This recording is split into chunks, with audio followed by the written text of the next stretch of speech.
अशोक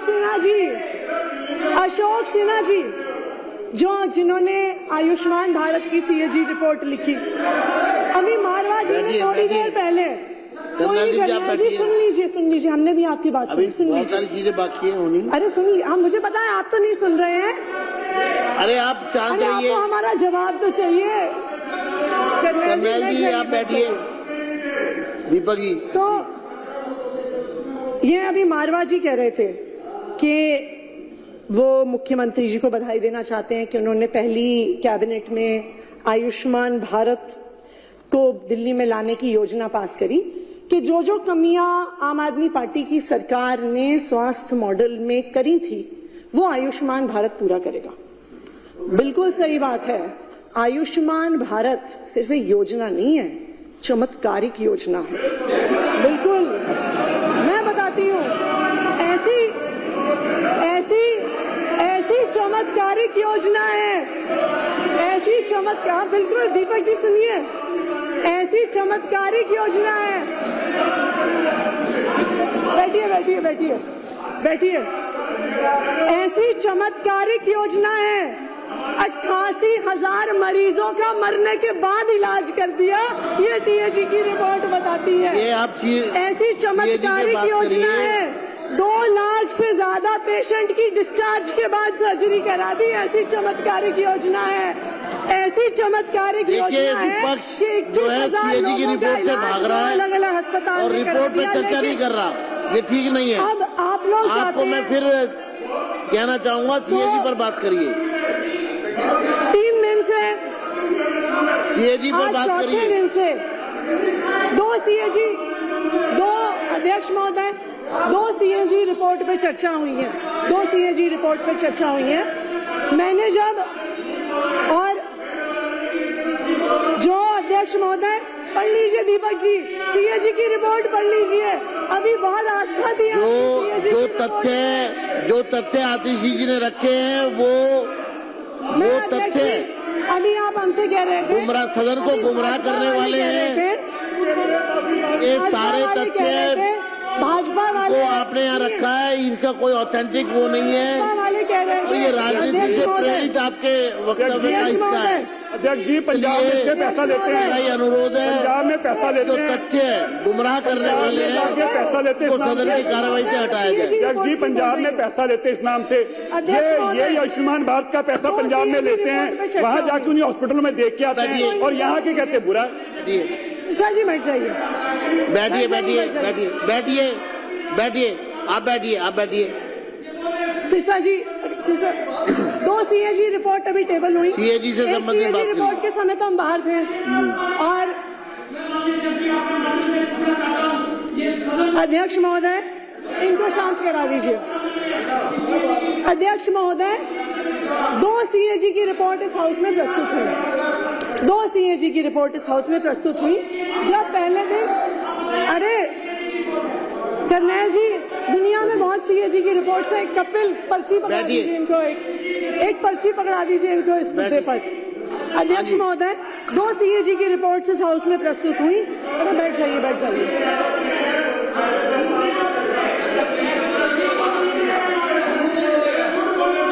आप बैठिए। आतिशी जी, मैं आपको रिक्वेस्ट करूंगा, आप सदन को गुमराह करने वाला स्टेटमेंट ना दें। नहीं, मैंने ये क्योंकि आपके तथ्य निराधार है। अध्यक्ष महोदय, ये सारा डेटा सीएजी की रिपोर्ट से है, ये गुमराह करने वाला डेटा। आगे बात करिए, सीएजी पर बात करिए। पिछले 3 दिन तो अध्यक्ष महोदय ने हमें बाहर सड़क पे रखा, आज हम हाउस में है, लेकिन अच्छी बात क्या है कि जो रिपोर्ट, जो सदन की प्रोसीडिंग है वो यूट्यूब पर भी आती है, तो हम यूट्यूब पर भी देख रहे थे कि क्या चर्चा हो रही है। तो मैंने गिनती करी थी, हो सकता है वो गिनती गलत हो सकती है, लेकिन सीएजी की पहली रिपोर्ट जो प्रस्तुत हुई, एलजी साहब का अभिभाषण, और आज तो सीएजी की दूसरी रिपोर्ट प्रस्तुत हुई है। मेरे ख्याल से भारतीय जनता पार्टी ने, शायद ये आंकड़ा गलत हो सकता है, इसको मुझे करेक्ट कर लीजिएगा, 55 लोगों ने अभी तक अपनी बात रखी है पिछले 4 दिन में अंदर। और क्या बात रखी?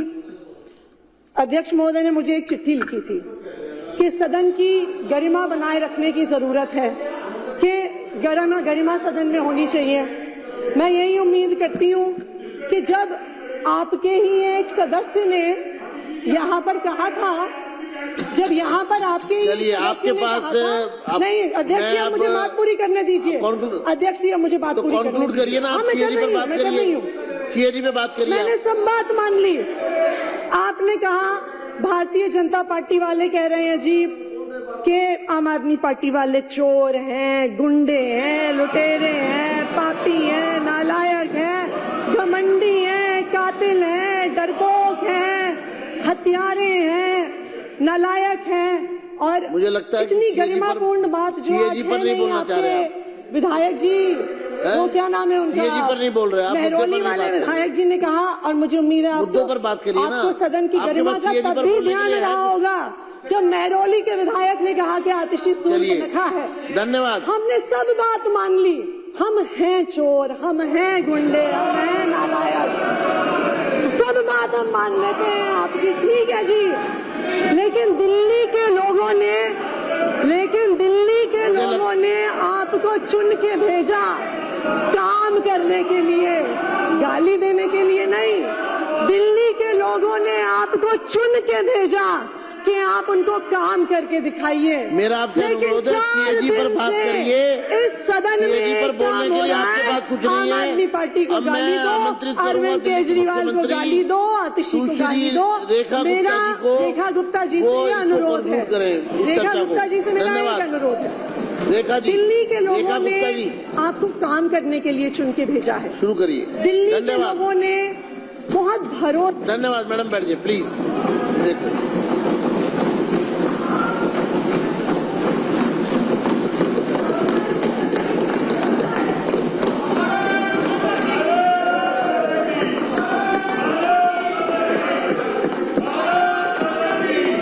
कृपया शांत हो जाए, सभी लोग शांत हो जाएं। रेखा जी शुरू करेंगी, चलिए।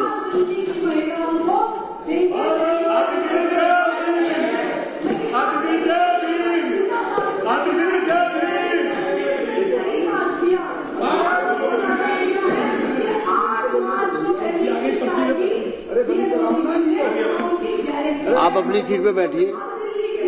संजीव जी, आप अपनी सीट पे जाइए। जितनी मर्जी स्लिप वहां से भी भेज सकते हो आप। कमियां आम आदमी पार्टी की रही हो, जो कि कितनी भी कमियां रही हो, परंतु एक अच्छी बात आम आदमी पार्टी के नेताओं में ये जरूर है कि आखिरी में गलती मान लेते हैं। एक बार जोरदार तालियां। आज स्वयं आतिशी बहन ने कहा कि हम बाकी सारी चीजें जो उन्होंने एक्सेप्ट करी, आप सबने जो कही बहुत बढ़िया बात है। और इसी प्रकार केजरीवाल जी ने स्वयं माना कि मैं यमुना साफ नहीं कर पाया, मैं पानी नहीं दे पाया, मैं गलती मानता हूँ, मुझे और समय दे दिया जाए। ये बहुत अच्छी बात है कि आखिरी में आकर के अपनी गलती मान लेना भी एक गलती का सुधार है। अध्यक्ष जी, मैं तो केवल इतनी बात कहूंगी कि आतिशी बहन, हमारी इस सरकार में मेरे अलावा 4 बहनें हैं। मुझे चिंता होती है आतिशी जी की, बहन है हमारी, कि आतिशी जी आप केजरीवाल साहब का इतना साइड ना लीजिए, और आपसे कहना चाहूंगी कि तू इधर उधर की ना बात कर, ये बता कि काफिला कैसे लुटा। और आज केजरीवाल जी आपको यहाँ फंसा के न जाने कौन से बिल में घुस गए हैं। जब वो स्वाति मालीवाल को अपने घर में बुला करके उसके साथ दुर्व्यवहार कर सकते हैं, तो आतिशी जी आप भी कोई दूर नहीं है। कल को आपके लिए भी कोई दुर्घटना ना हो, इस बात की मुझे चिंता है। जब स्वाति मालीवाल के साथ कुछ हो सकता है, उसको घर में बुला के राज्यसभा सांसद को, आतिशी जी आप हमारी बहन है, मुझे चिंता है आपकी, आपको ध्यान रखना चाहिए। बैठिए, मुझे कार्रवाई, मैं चेतावनी देता हूँ विपक्ष को। अध्यक्ष जी, सीएजी की चर्चा पर, अध्यक्ष जी, सीएजी की रिपोर्ट पर अब मेरी बारी में ये लोग ऐसे बोलेंगे। और मुख्यमंत्री जी को सभ्यता रखनी इसका चाहिए। रिप्लाई करने दीजिए। थोड़ी सभ्यता रखें आप साथी हो हमारे, थोड़ी सभ्यता रखें। बात ये भी नहीं है कि अस्पताल में हेल्थ विभाग के द्वारा जो बजट दिया गया वो उपयोग हुआ कि नहीं। बात ये भी नहीं है कि कितने बेडों की जरूरत थी और कितने मिले। बात ये भी नहीं है कि दवाइयाँ जो चाहिए थी जनता को वो दी नहीं गई। बात ये है कि जो दिल्ली के लाखों लोग इनके अस्पतालों की वजह से धक्के खाते खाते दुखी हुए, उसके जिम्मेवार ये आम आदमी पार्टी के लोग हैं। आप सीएजी से मत भागिए, बैठिए। आएंगे आएंगे आएंगे आएंगे, चिंता मत कीजिए, बिल्कुल आएंगे। अभी आप सुनने का मादा रखिए।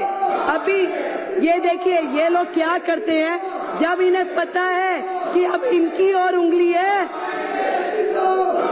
आपकी मैडम का उसमें नाम है क्या? आपकी मैडम का नाम है क्या? मार्शल जनरल सिंह जी को बाहर ले जाए। चलो चलो।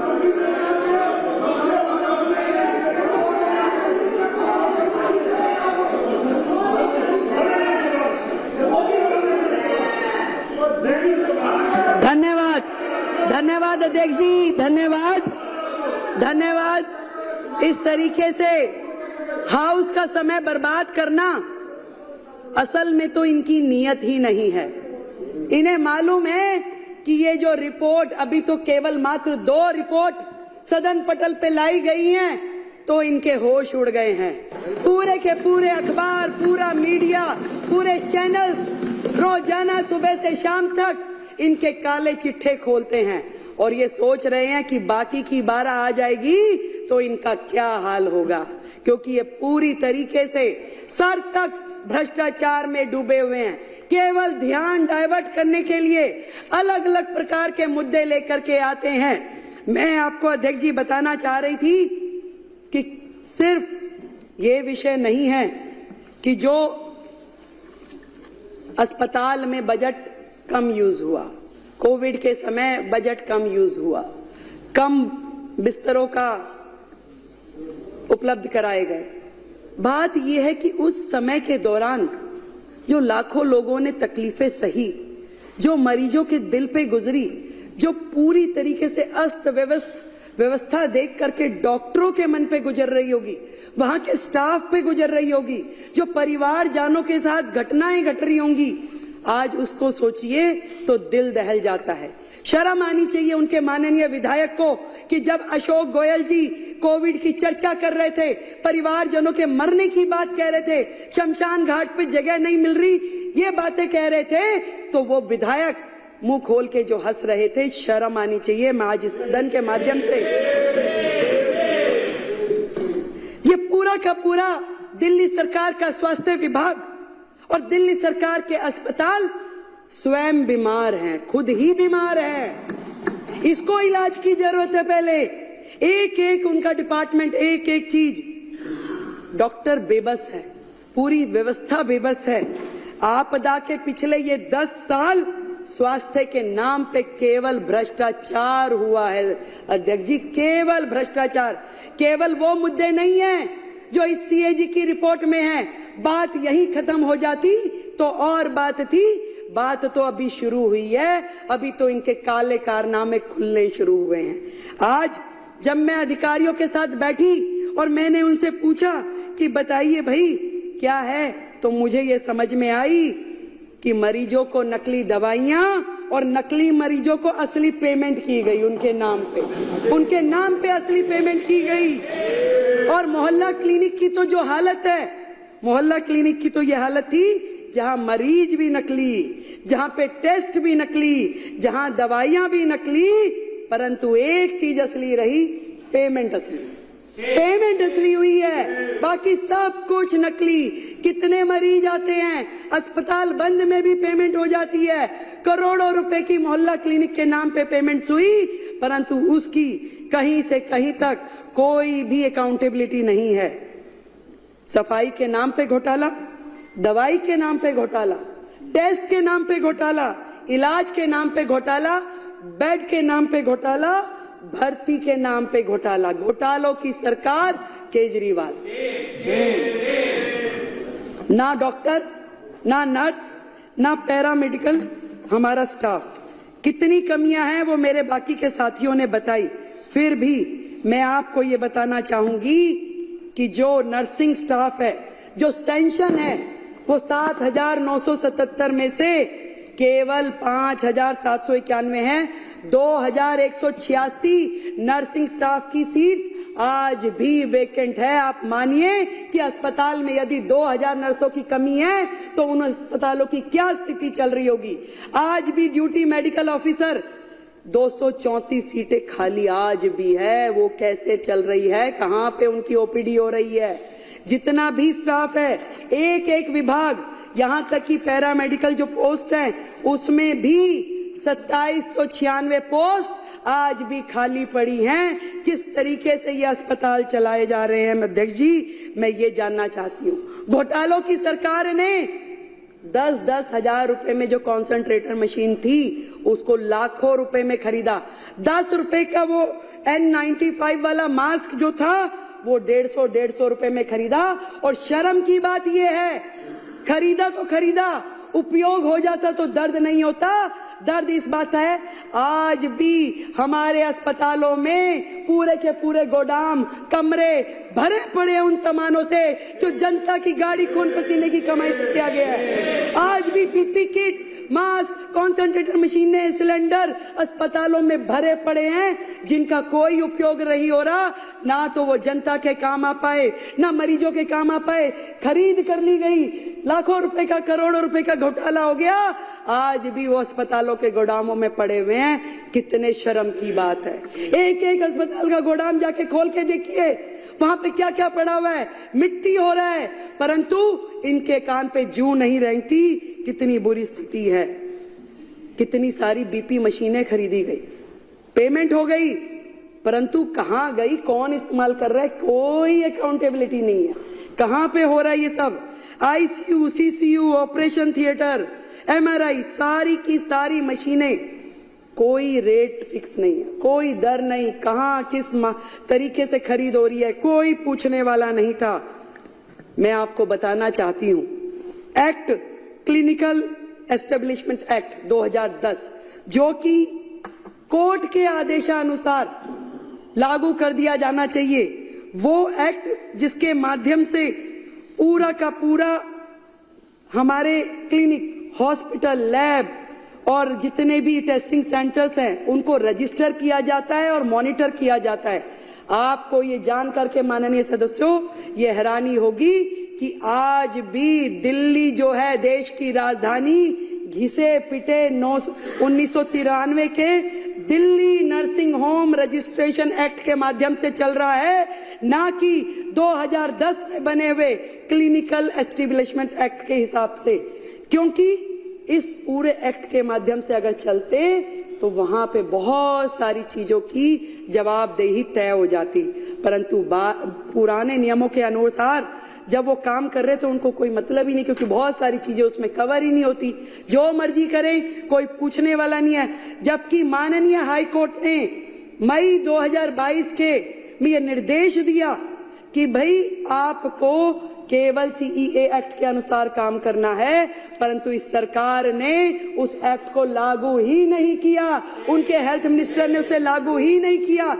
और आज इस सदन के माध्यम से मैं बताना चाहती हूं कि हम अगले हाउस में सबसे पहले इस एक्ट को, जो क्लिनिकल एस्टेब्लिशमेंट एक्ट 2010 है, इसको लेके आएंगे और सारे आगे के निर्णय उसी एक्ट के माध्यम से लिए जाएंगे।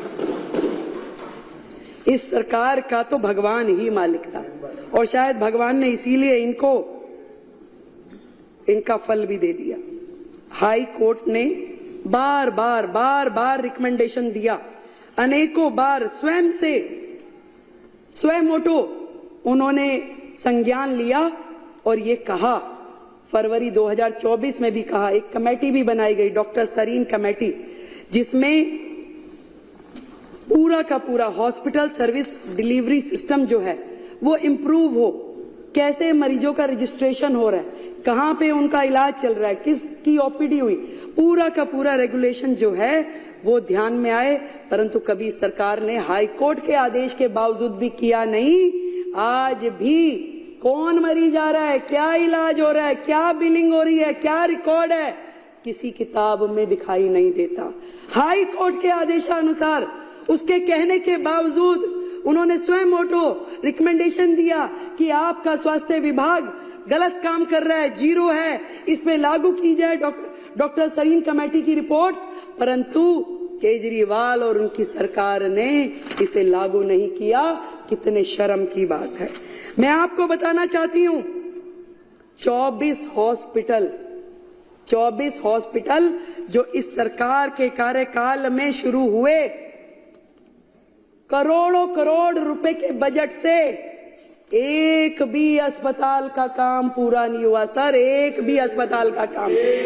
24 की रिपोर्ट तो नहीं बोल पाऊंगी, ये सारी है, पर कुछ आपको एग्जाम्पल देती हूं।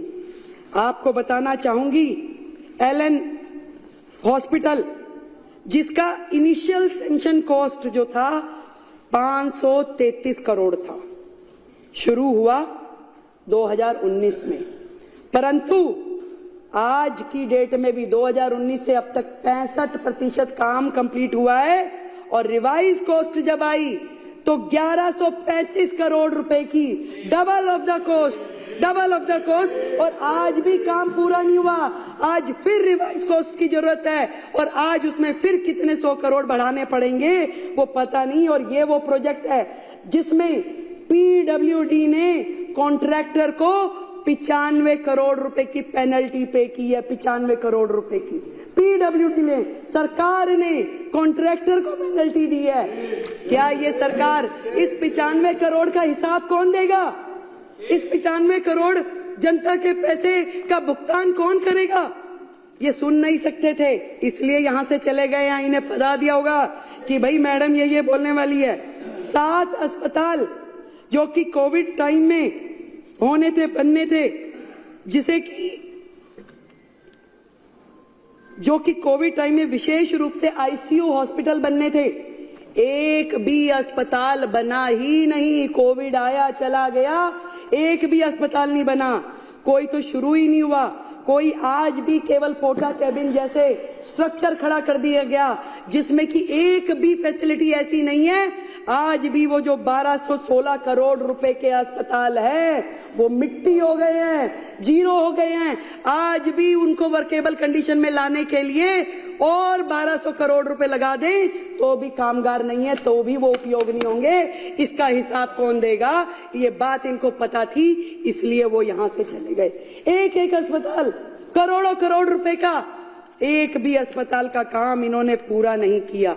ये जो ज्वालापुरी में एक अस्पताल था जिसकी सैंक्शन कॉस्ट 319 करोड़ रुपए थी, उसके बाद रिवाइज किया गया। मंत्री जी विजिट करने गए जी, वहां 8 फ्लोर का अस्पताल बनना था। मंत्री जी के मन में आया कि नहीं भाई, इस पे 2 फ्लोर और बढ़ा दिए जाए। उन्होंने आदेश दे दिया कि 2 फ्लोर और बढ़ा दो। ना वो 2 बने ना वो 8 हुए। पूरे के पूरे अस्पताल ऐसे 2 अस्पतालों में उन्होंने किया, मादीपुर में और ज्वालापुरी में, और दोनों अस्पताल आज भी पेंडिंग है। एक की कॉस्टिंग जो थी 319 करोड़, दूसरे की 320 करोड़, जिन पे आज तक एक्सपेंडिचर भी हो चुका है। एक पे 247 करोड़ और दूसरे पे 252 करोड़, पर उसकी वैल्यू मिट्टी हो गई, कुछ भी काम आने की स्थिति में नहीं है। मैंने अधिकारियों से पूछा कि बताइए भैया, ये 24 अस्पतालों को कैसे वर्केबल कंडीशन में लेके आएंगे, क्या करेंगे? वो कह रहे मैडम, इतना अनप्लैंड वे में काम होता था, किसी को यही नहीं पता था कि अस्पताल है तो उसमें क्या क्या चीज की आवश्यकता है। वहां पे मोर्चरी होनी चाहिए, वहां पे आईसीयू होना चाहिए, वहां पे रिसेप्शन होनी चाहिए, कि वहां पे क्या होना चाहिए। एक प्रोजेक्ट में इतनी खामियां है कि इसके लिए अलग से एक कमेटी बनानी पड़ेगी और उस समय के तत्कालिक अधिकारी भी जो हैं उनको भी कटघरे में खड़ा किया जाएगा कि ऐसे अनवर्केबल जो प्रोजेक्ट है उनको सैंक्शन कैसे किया गया, कैसे उसमें करोड़ों रुपए की लागत लग गई। अगर इन 24 प्रोजेक्ट की इन प्रोजेक्ट की कॉस्टिंग ही अगर हम कैलकुलेट करें तो भी दिल्ली का करोड़ों करोड़ रुपए का नुकसान हो चुका है। ये बात इनको जवाब देना पड़ता, इसलिए ये हाउस में से चले गए हैं। एक और बात बताना चाहूंगी, 2014 के बाद से लेके अब तक एक एक्ट होता है, एसेंशियल ड्रग्स की लिस्ट बनती है। सरकार वो लिस्ट बनाती है कि आपके जितने भी लोकल प्रिक्योरमेंट जितनी हो वो उसके माध्यम से हो, वो दवाइयां जो है उस रेट पे और वो दवाइयां खरीदी जा सके।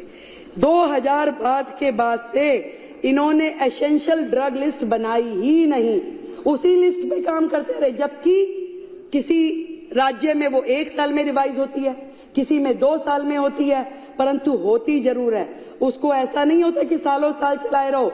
और इसका नुकसान ये हुआ कि हर अस्पताल ने अपनी ही लिस्ट निकालनी शुरू कर दी, अपना ही लोकल काम करना शुरू कर दिया। और उसमें आप सोचिए कि कितना घोटाला हुआ होगा, जो कि अभी सामने आना बाकी है, सामने आना बाकी है।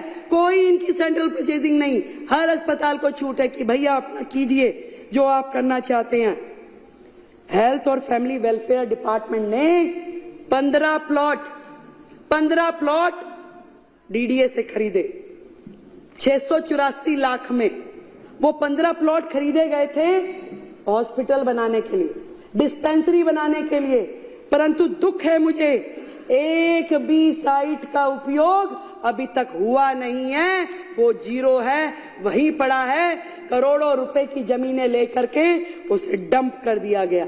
अब इसके पीछे क्या षड्यंत्र था वो तो ये जाने या राम जी जाने, परंतु इस तरह के जितने मुद्दे हैं इससे ये पता चलता है। वो एक कहानी सुनाती हूँ छोटी सी, मुझे याद आ गई। सिद्धू जी अब हमारे यहाँ नहीं है, वो सुनाते थे, कह रहे जी एक दुकान पे कुछ पुलिस वाले आ गए और आ करके कह रहे कि चोरी हुई थी उस दुकान पे। तो पुलिस वालों ने पूछा कि भी बता चोरी हुई है, क्या क्या चोरी हुआ, कितना नुकसान हो गया। और वो पुलिस वाले बात करते जाएं और वहां पड़े हुए बादाम और काजू खाते जाएं, हाथ में मुट्ठी भरी खाते खाते बात करते रहे कि बताओ भाई और क्या क्या हुआ, कितना नुकसान हुआ। कह रहे सर नुकसान तो अभी चल ही रहा है, पूरा हुआ कहाँ है। तो नुकसान तो अभी चल ही रहा है, अभी पता नहीं चला कि कितना नुकसान और है जिसकी परतें अभी खुलनी बाकी है। ये बात करते हैं कि महिलाओं को 2500 रुपए कब देंगे। करोड़ों करोड़ रुपए के कर्जे में डूबी हुई इस दिल्ली सरकार की हालत इन्होंने जिस प्रकार से छोड़ी है, ये हमसे इनकी औकात नहीं है। हमसे पूछे कि ये 2500 रुपए हम कब देंगे, हमारा वायदा है हम जरूर देंगे, पर इनकी हैसियत नहीं है कि वो हमसे पूछे कि हम ये 2500 रुपए कब देंगे। मैं आपको ये कहना चाहती हूँ, चोर चोरी से जाए ऐसा हो नहीं सकता।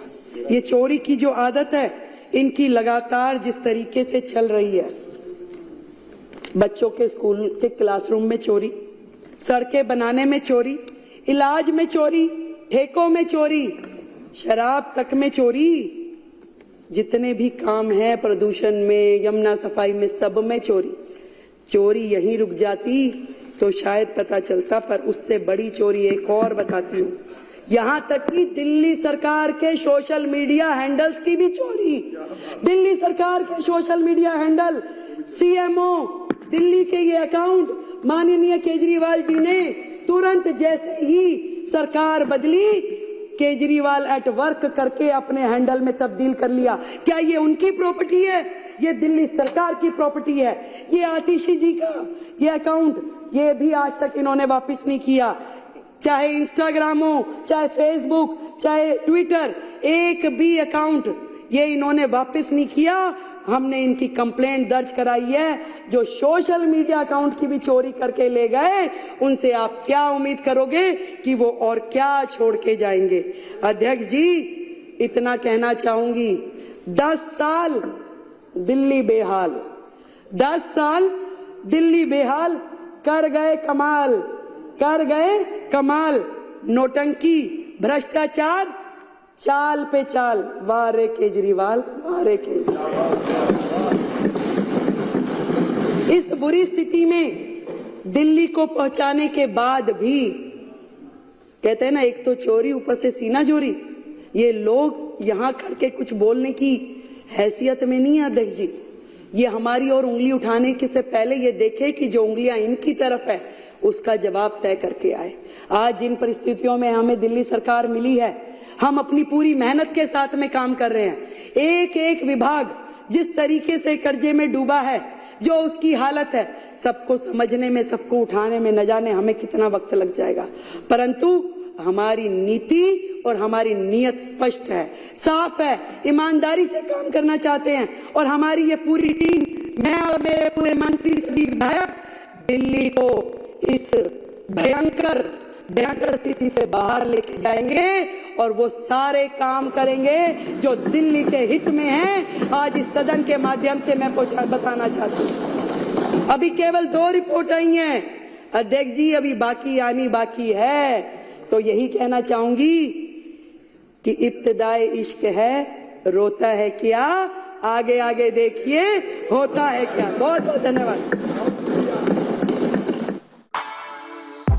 For exclusive and insightful videos, subscribe to our new channel ABP Live Premium.